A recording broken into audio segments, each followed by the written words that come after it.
Excuse me, Gretchen, but why are you wearing a swimsuit? Are you attempting to live out your fantasy of being a Norwegian goddess?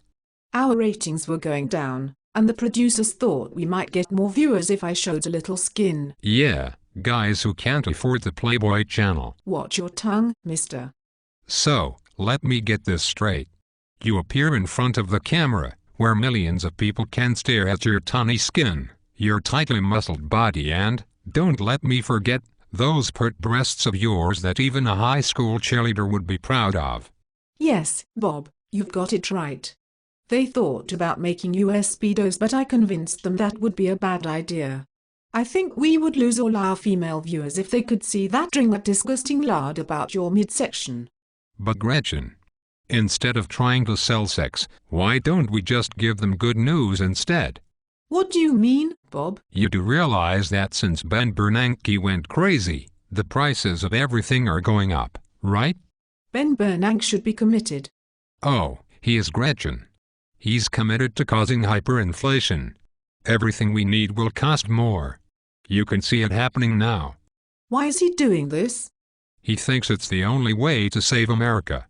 The United States is actually bankrupt because our expenses are far higher than our tax revenues. Ben runs the Fed, and the only way to pay our bills is to essentially counterfeit new money. They call this out-of-control money printing quantitative easing. But Bob, isn't it against the law to counterfeit? Yes, Gretchen, but some criminals are beyond prosecution. Then, if everything is getting more expensive, what can we do to protect ourselves? Well, if you want to preserve your purchasing power, you can defend against the depreciation of the dollar by buying silver and gold. As the dollar falls in value, these precious metals commodities rise in price. If you get in soon, you could profit, not just stay even, from the price explosion that experts foresee happening soon. But Bob, I can't afford gold. Didn't it just rise to almost $1,450 an ounce? Yes, Gretchen, it did. And silver is doing even better. It's at almost $35 an ounce now and poised to break its all-time record of $50. Once it does that, there's no telling how high it could go. Many people are predicting $100, and that's just the start. Bob, my expenses are just too high. I can barely afford to fill up the gas tank anymore. I can't afford even an ounce of silver on my budget. What can I do? Well, Gretchen, that's where the good news comes in. Gold and silver are recognized as precious metals. But there are other ways to save your money as well, better than carrying around a purse full of worthless fiat paper currency. Most people forget about copper and nickel, their money too. I call them profitable metals. What do you mean, Bob? Well, let's just talk about copper for now. Do you realize that the amount of copper in one old copper penny minted before 1982 is worth almost 3 cents? You can check coinflation.com to find out the most recent value. Dude, I didn't know that. Wow. So, you mean I could almost triple my money just by sorting pennies and saving the right ones? Yes, Gretchen. Triple your money. Someday people will trade bags of copper cents, just like they do now with bags of junk silver.